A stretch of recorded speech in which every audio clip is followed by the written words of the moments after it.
దిగంబర దిగంబర శ్రీపాదవల్లభ దిగంబర దిగంబర దిగంబర శ్రీపాదవల్లభ దిగంబర దిగంబర దిగంబర శ్రీపాదవల్లభ దిగంబర. Sripada Srivallabha Charitamrutam chapter number 2B. శంకరభట్టుకు శ్రీ సిద్ధ యోగీంద్ర దర్శనం.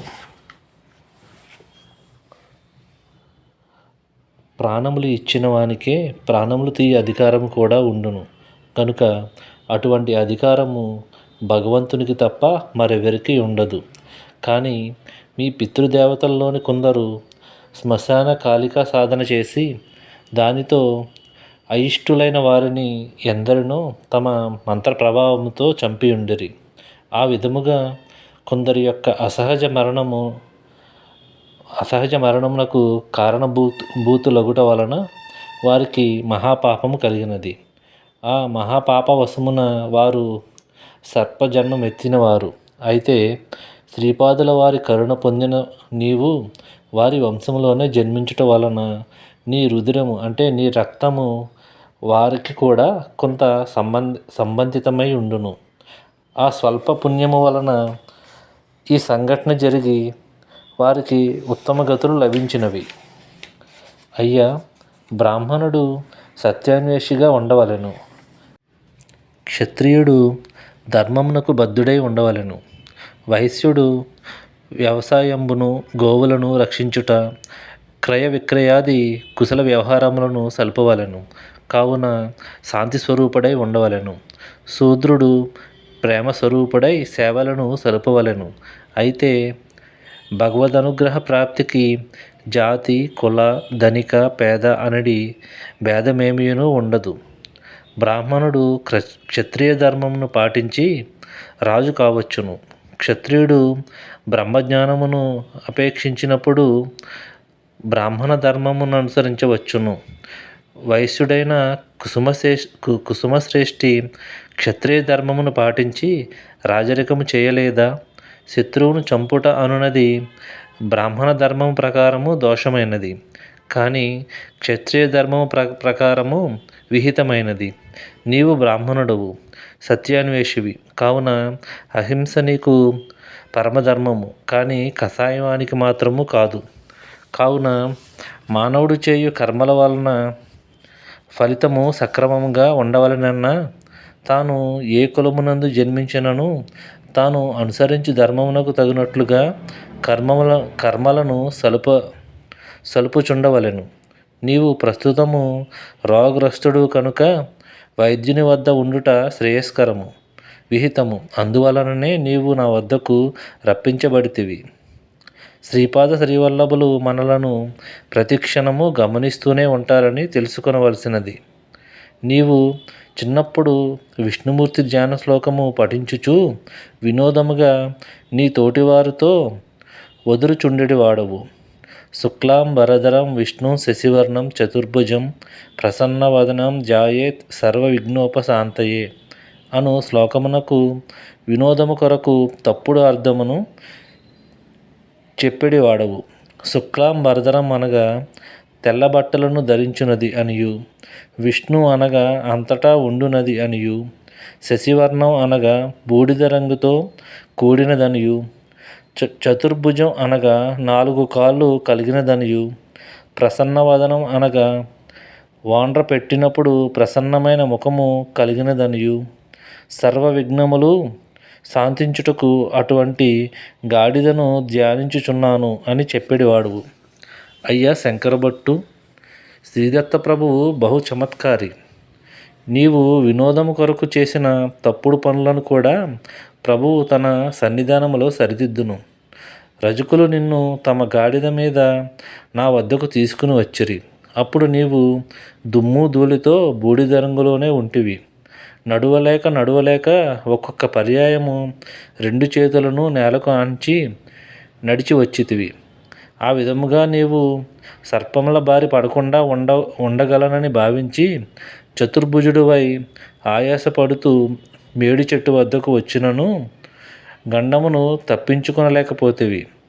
బాధతో విలవిల్లాడిపోయిన ఎడల నీవు ప్రసన్నవదనుడవే.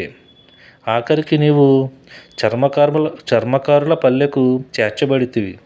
నిన్ను ఈ రకమైన దురవస్థల పాలు చేయుటలో శ్రీవల్లభులు వినోదముతో పాటు నీకు గుణపాఠమును నేర్పి నీ జన్మల నుండి వారికి విముక్తి కలిగించబడినది. నీవు వినోదముగా తోటి బాలురకు విష్ణు ధ్యాన శ్లోకమును చెప్పుచుండెడి వాడవు. అందులకే ఆఖరికి అంత్యజ్ఞుడనైన నా చేత ఉపదేశము వినడి పరిస్థితికి వచ్చితివి. ఇప్పుడు నీవు ఇచ్చటనున్నావు, రేపు నీవు నీ సాటి కులస్థుల ఇంట ఉండవచ్చును. ఇప్పుడు జరిగిన ఈ సంఘటనను వారికి పొరపాటున చెప్పినను వారు నిన్ను తమ కులముల నుండి వెలివేయుదురు. శ్రీ వల్లభదాసుని హితోపదేశతో నాలోని బ్రాహ్మణ అహంకారం తగ్గినది. వల్లభదాసు అంత్యజ్ఞుడన్న భావం పోయి అతడు కూడా నా రక్త సంబంధికుడే అన్నంత సోదర ప్రేమ వానిపై నాకు కలిగినది. వల్లభదాసు ఆతిథ్యంను స్వీకరించి 2-3 రోజులు గడిచిన తర్వాత నేను ఆ ఊరి నుండి బయలుదేరితిని. శ్రీ వల్లభుల అనుగ్రహ విశేషమును ఏమని వర్ణించగలను? నేను చిదంబరం చేరుటకు ముందు విచిత్రపురం అను పట్టణంలో విచిత్ర పరిస్థితుల్లో ఇరుక్కుని విచిత్రముగా బయటపడితిని. నేను విచిత్రపురం అను గ్రామము నుండి కాలినడకన పోవుచుండగా వినయ విధేయతలతో కూడిన రాజుభటులు నన్ను సమీపించి, అయ్యా, మీరు వైష్ణవులా శైవులా అని ప్రశ్నించిరి. మేము శివకేశ భేదమును పాటించని స్మార్తులమనియు అయినను కాస్త శైవము వైపు మొగ్గు చూపెడి వారమనియు ఆదిశంకరాచార్యులు దక్షిణాంనాయి పీఠమైన శృంగేరి అందరి శంకరాచార్యుల వారు మాకు గురువు లగుదురనియు నేను చెప్పితిని. మీరు దయ ఉంచి మా రాజుగారి వద్దకు రావాల్సిందని వారు కోరిరి. నేను వారిని అనుకరించి రాజదర్శనముకు పోయితిని. దారి మధ్యలో సంభాషణ వశమున నాకు కొన్ని విచిత్ర విషయములు తెలిసినవి. ఆ రోజు బ్రాహ్మణులు ఎవరైనాను కనిపించిన ఎడల వారిని తమ వద్దకు రమ్మని ఆహ్వానించి అంతకు ఇంత అయితే ఇంతకు ఎంత అని ప్రశ్నను అడుగుచుండిరి. దానికి సంతృప్తికరంగా ఎవరైనాను సమాధానం చెప్పేవారు లేకపోయిరి. ఆ రాజునకు పుత్ర సంతానము కలుగవలనని కొన్ని సంవత్సరములకు పూర్వము యజ్ఞము చేయించిరి. అదృష్టవశమున వారికి పుత్ర సంతానం కలిగినది. అయితే ఆనాటి నుండి బ్రాహ్మణులకు విచిత్రమైన కష్టములు ఎదురైనవి. దురదృష్టవశమున రాజునకు జన్మించిన కుమారుడు మోగవాడయ్యను. బ్రాహ్మణులు లోపభూయిష్టమైన యజ్ఞమును చేయుట వలనే తమ కుమారుడు మోగవాడయ్యాడని రాజు అభిప్రాయపడెను. అందుచే ఆ రాజు శైవవులైన బ్రాహ్మణులను నున్నగా గుండు కొట్టించి వైష్ణవ నామాలను ముఖమున పెట్టించి గాడిదపై ఊరేగించెను. వైష్ణవులైన బ్రాహ్మణులను నున్నగా గుండు గొరిగించి విభూతి రేఖలను పెట్టించి గాడిదపై ఊరేగించెను. ఈ పరిస్థితి శైవులకును వైష్ణవులకును కూడా సంకటప్రాయమయ్యను. రాజు ఉన్నట్లుండి వింతగా ప్రవర్తించసాగాను. బ్రాహ్మణులను పిలిచి తోటకూర దానము చేయసాగాను. సాగు భూమిలో అధిక విస్తీర్ణములో తోటకూర పండించునట్లు ఆజ్ఞాపించెను. సుంకములో భాగము తోటకూర రూపంలో వసూలు చేయబడుచుండెను. బండ్ల కొలది తోటకూర కోటలో జమజేయబడుచుండెను. బ్రాహ్మణులకు తినలేనంత తోటకూర దానము చేయబడుచుండెను. అన్నము వండుకుని తినుటయు తక్కిన వంటకములను భుజించుటయు బ్రాహ్మణులకు నిషేధించడమైనది. తోటకూరను వండుకుని తినిన తర్వాత వారు ఎప్పుడు అల్పాహారము కావలసినను పచ్చి తోటకూరను వండిన తోటకూరను తినవలసి వచ్చేటిది. బ్రాహ్మణులు మాత్రము ఏమి చేయగలరు? తర్కములో పండితులమనియు వేదాంతములో పండితులమనియు పురాణేతిహాసములలో పండితులమనియు విర్రవీగడి బ్రాహ్మణులు అందరూ కూడా తమ అహంకారమును విడిచి మౌనముగా తమ దురవస్థను బాపుమని దైవమును దీనముగా ప్రార్థించుచుండిరి. బ్రాహ్మణులందరిలో ఒక దత్తభక్తుడు దత్తోస్థాపకుడు ఉండెను. శ్రీ దత్తాత్రేయుడు స్మరణ మాత్రమున ప్రసన్నుడగుననియు తమ దురవస్థను శ్రీ ప్రభువే బాపగలడనియు అతడు చెప్పెను. అందుచేత బ్రాహ్మణులందరూ మండల దీక్షను పూని శ్రీ దత్తాత్రేయుల వారిని ఆరాధించసాగిరి. తమ కుమారుడు మోగవాడవట వలన మోగ భాషను ప్రోత్సహించవలనని ఆ రాజు తలచెను. తన రాజగురువుని చూచి మోగ భాషపై గ్రంథము వ్రాయమని ఆదేశించెను. ఆ రాజగురువు గతంలో చాలా గర్విష్ఠిగా నుండెను. ప్రస్తుతము అతడు దయనీయమైన పరిస్థితిలో నుండి మోగ భాషపై విస్తృత పరిశోధనలు చేయసాగాను. శంకరభట్టు మహారాజుల సంవాదము. నన్ను రాజసముఖమున నిలబెట్టిరి. నాకు ముచ్చెమటలు పోయిచుండెను. శ్రీపాద శ్రీవల్లభులు నన్ను ఎంతటి పరీక్ష చేయుచుంటిరి అని తలంచితిని. శ్రీపాదుల నామము మనస్సులో అవిశ్రాంతముగా జపించుకొనుచుంటిని. నాలో గతములో ఎన్నడూ లేని ధైర్యము కలుగసాగాను.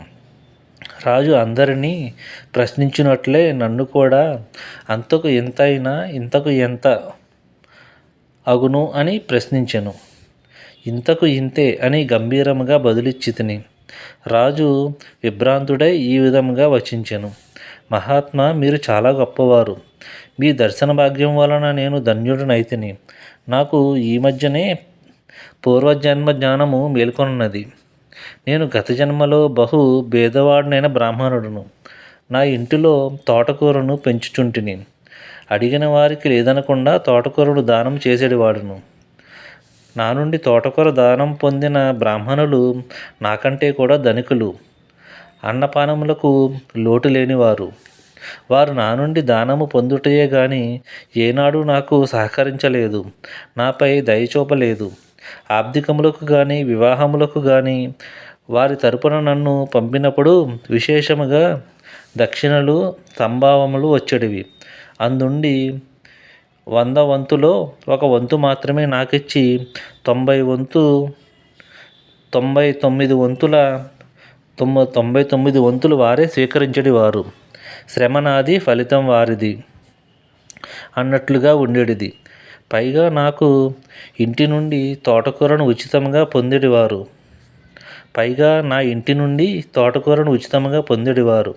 నేను కటిక దరిద్రమునే అనుభవిస్తూ తోటకూరను మాత్రం యథావిధిగా దానం చేస్తూనే ఉండేవాడను. ఆ బ్రాహ్మణులు తోటకూర ఎంతో రుచిగా ఉందనియు ప్రతిరోజు తినుట వలన హాని ఏమీ జరుగుదనియు చెప్పుచుండిరి. కాలక్రమము గిర్రున తిరిగినది. పూర్వజన్మలో నేను కటిక దరిద్రావస్థితిలో ఉండి కూడా తోటకూర దానం చేయటం వలన ఈ జన్మలో రాజుగా జన్మించితిని. పూర్వజన్మలో నా వద్ద తోటకూర దానము పొందిన ఆ బ్రాహ్మణులు ఈ జన్మలో నా రాజ్యంలోనే బ్రాహ్మణులుగా జన్మించిరి. ఆ విధముగా నేను వారికంటే ఎన్నో రెట్లు ధనవంతుడగును,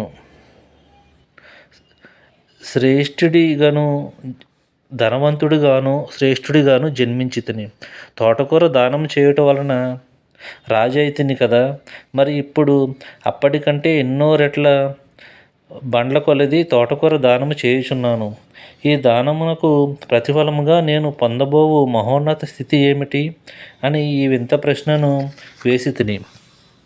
దానికి మీరు మాత్రమే సరైన సమాధానం చెప్పితిరి అని ముగించెను. అంతటా నేను, రాజా, పూర్వజన్మలో పరిస్థితుల దృష్ట్యా మీ వద్దనున్న తోటకూర ఎంతో విలువైనది. అయితే ప్రస్తుతము మీరున్న అత్యున్నత స్థితి దృష్ట్యా ఆ తోటకూర అత్యల్పమైనది. మణులు, రత్నాలు, బంగారము వంటివి దానము ఇయ్యదగిన ఈ స్థితిలో మీరు తోటకూర ఎంత దానము చేసినను అందుకు 100 రెట్లు తోటకూర మీకు లభించును గాని అంతకంటే మరేమీయూ రాదు అని అంటిని. నా మాటలకు రాజు ఎంతో సంతోషించెను. నేను యథాలాపంగా ఇచ్చిన జవాబునకు రాజు తన స్వీయ పూర్వజన్మ కారణము తెలుపుట నా మనస్సునకు ఊరట కలిగించినది. శ్రీచరణుల కృపా విశేషమున గాడిదను అధిరోహించడి గండము తప్పిందని భావించితిని. శుక్లాం భరధరం విష్ణుం అను పవిత్ర శ్లోకమునకు తప్పుడు అర్థము వినోదము కోసము చిన్నప్పుడు చెప్పిన చిన్నప్పుడు చెప్పిన దానికి ఇదివరకే గాడిదను అధిరోహించుట జరిగినది. ఇప్పుడు చాలా అవమానకర పరిస్థితిలో గాడిదనెక్కడి గండము తప్పించినందులకు శ్రీపాదుల వారికి నా మనస్సులోనే నమస్సులు అర్పించితిని. ఇక రెండవ పరీక్ష ప్రారంభమయ్యెను. రాజునకు అత్యంత ప్రియమైన మోగ భాషలో పరీక్ష మొదలాయెను. రాజగురువులు నన్ను పరీక్షించుట మొదలుపెట్టారు. రాజగురువులు తమ వేళ్ళను చూపుచూ ఒకటా రెండా అని సైగలతో ప్రశ్నించిరి. నీవు ఒక్కడివే వచ్చుచున్నావా, లేక మరొకరు ఎవరైనా తోడున్నారా అను అర్థముతో రాజగురువులు అడుగుచున్నారని అనుకుని ఒక్కడినే వచ్చితిని అని వేలు చూపించుచు సైగలతో నేను ఉత్తరం ఇచ్చితిని. తదుపరి వారు 3 వేలను చూపించిరి. 3 సంఖ్య నాకు దత్తాత్రేయుల వారిని స్ఫురింపచేసినది. మీరు దత్తభక్తులా అని ప్రశ్నించితిరనుకుంటిని. భక్తి అనున్నది గుప్తంగా ఉండవలసినదని భావించి పిడికల్ని బిగించి చూపి ఇది రహస్యమైన విషయమనియు అది హృదయాంతరంగమునందలి విషయమని తెలియజేసితిని. దానికి రాజగురువులు తీయటి తినుబండారాలు బ్రతిమాలు ధోరణిలో సైగలతో ఇవ్వబోయిరి. నేను అది వలదని వారించుచు నా వద్దనున్న అటుకుల మూటను చూపి అందుండి కొన్ని అటుకులు తీసి వారికిచ్చితిని. నాకు తీయటి తినుబండారాలు కంటే అటుకుల యందు ఇష్టము ఎక్కువనియు మీరు కూడా వీటి రుచిని తెలుసుకొనవచ్చుననియు నా భావము. అప్పుడు రాజగురువులు ఉదాత్త స్వరముతో రాజా, ఇతడు గొప్ప పండితుడు, వేదాంగములను అవపోసన పట్టిన మహాపండితుడని తెలియచున్నది. ఇతడు మోగభాషలో కూడా మహాపండితుడని శ్లాఘించెను. నాకంతయును అయోమయముగానున్నది. అప్పుడు రాజగురువు రాజునకు ఇట్లు తెలియపరిచెను. రాజా, శివకేశవుల వారు ఇద్దరున్నారు కదా, వారిద్దరూ ఒకటేనా, వేరువేరా అని ప్రశ్నించితిని. ఒక వేలు చూపుతూ ఇతడు వారిద్దరూ ఒకటేనని తెలియజేశాను. బ్రహ్మ, విష్ణు, మహేశ్వరులని 3 ఉన్నారు కదా అని 3 వేలను చూపించితిని. అందులకు ఇతడు తమ ముష్టి బిగించి అంటే చేతిని బిగించి ఒకే చేతికి 5 వేలు ఉన్నను సమిష్టిగా లేవా అని ఎదురు ప్రశ్నించాను. నన్ను తమ శిష్యునిగా స్వీకరించవలసినదని మధుర పదార్థములను ఇవ్వబోతిని. తనకు అటువంటి శిష్య